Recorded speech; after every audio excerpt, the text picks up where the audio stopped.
महाराष्ट्रातील 5व्या टप्प्यातलं मतदान जे आहे ते 20 तारखेला होणार आहेत। मुंबईतील जागांसाठी जे आहे ते आज पंतप्रधान नरेंद्र मोदी आणि राज ठाकरे एकाच मंचावर येणार आहेत। शिवाजी पार्कवर ही सभा होणार आहे। त्यापूर्वी मोदींसारखे हुबेहूब दिसणारे गृहस्थ जे आहेत ते शिवाजी पार्कवर दाखल झालेले आणि त्यांच्या सोबत फोटो घेण्यासाठी सेल्फी घेण्यासाठी या ठिकाणी महायुतीचे कार्यकर्ते आणि सर्वसामान्य नागरिक या ठिकाणी दाखल झालेले आहेत। मोदींसारखे तुम्ही हुबेहूब दिसतात, सभेसाठी आलेला आहात, काय सांगणार?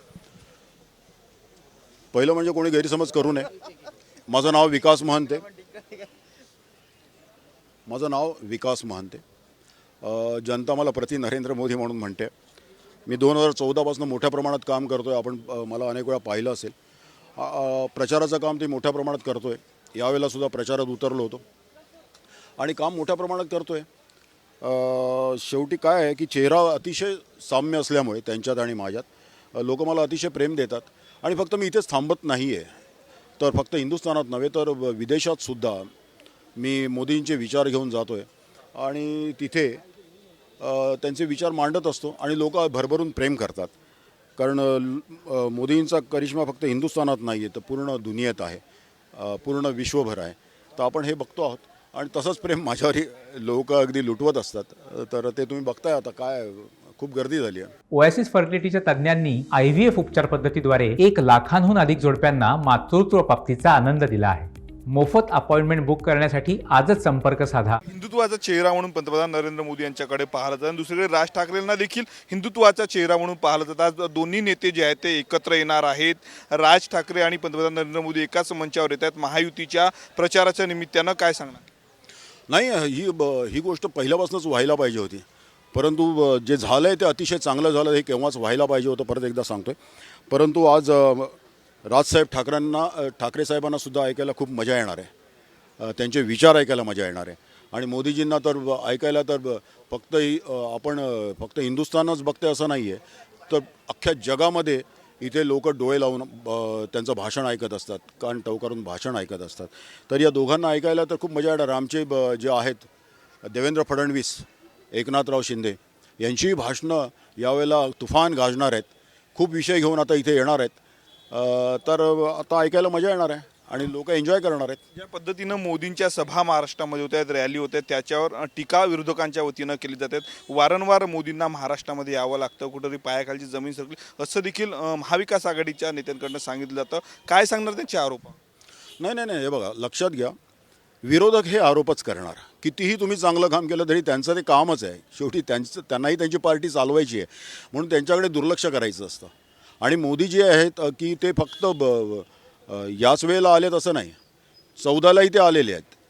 मोठ्या प्रमाणात त्यांनी इथे सभा घेतलेल्या आहेत, त्याच्यामुळे आताही सभा घेत आहेत। आणि यावेळेला त्यांचा नारा जो आहे हा 400 पारचा आहे। आणि मला असं वाटतं की जर का 400 पार करायचं असेल तर त्यांना सभा घ्यायला हव्यात, अनेक ठिकाणी घ्यायला हव्यात, महाराष्ट्रामध्येच नव्हे तर हिंदुस्थानाच्या प्रत्येक कानाकोपऱ्यामध्ये जाऊन त्यांना सभा घ्यायला पाहिजे। कारण त्यांच्या शब्दाबाहेर लोक जात नाही आहेत आणि ते पटवून देत आहेत की आज प्रधानमंत्री म्हणून माझी गरज काय आहे, मी काय या 10 वर्षात काय करून ठेवलेलं आहे आणि मला पुढे काय करायचं आहे हे त्या वक्तव्य करत असतात।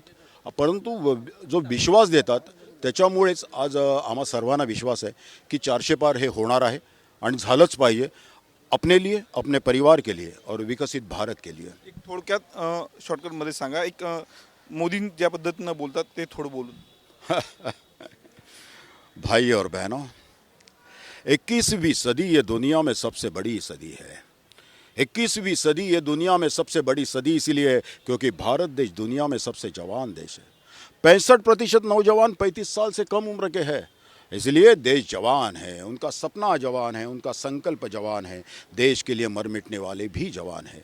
ये युवा शक्ति देश की बहुत बड़ी ताकत है। इसलिए पीछे मुड़ करके देखने की आवश्यकता नहीं है मित्रों, पीछे मुड़ करके देखने की आवश्यकता नहीं है। आणि मला आता तुम्हाला एवढंच सांगायचं की आज ज्याचं आयुष्य 18 वय होतं त्याला मतदानाचा अधिकार मिळतो।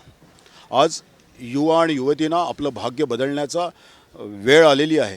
त्यांनी मोठ्या मताधिक्याने आज महायुतीला मतदान करायला पाहिजे आणि जास्तीत जास्त मतदान करून जास्तीत जास्त संख्येने आपले महायुतीचे उमेदवार निवडून आणायला पाहिजे। म्हणून त्याच्यासाठी एकच म्हणेन, समय खड़ा है सामने, जो देख रहा है लौट कर, तू वोट कर, तू वोट कर, तू वोट कर। ये मूल मंत्र यंत्र का, ये मंत्र लोकतंत्र का, ये लोकहित का सूत्र है। तू लोकहित में वोट कर, तू वोट कर, तू वोट कर, तू वोट कर। ये प्रश्न तेरे बल का है, सवाल तेरे कल का है। समय ये फैसले का फिर से आ गया है लौट कर। तू वोट कर, तू वोट कर, तू वोट कर।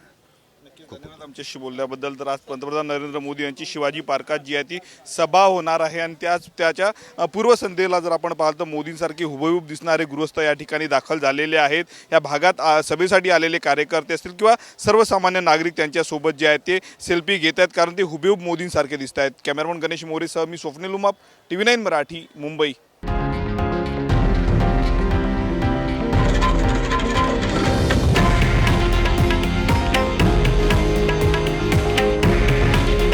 हे आहे देशातील नंबर 1 न्यूज नेटवर्क आणि आपण पाहत आहात TV9 मराठी. काळजी तुमची, हित महाराष्ट्राचं.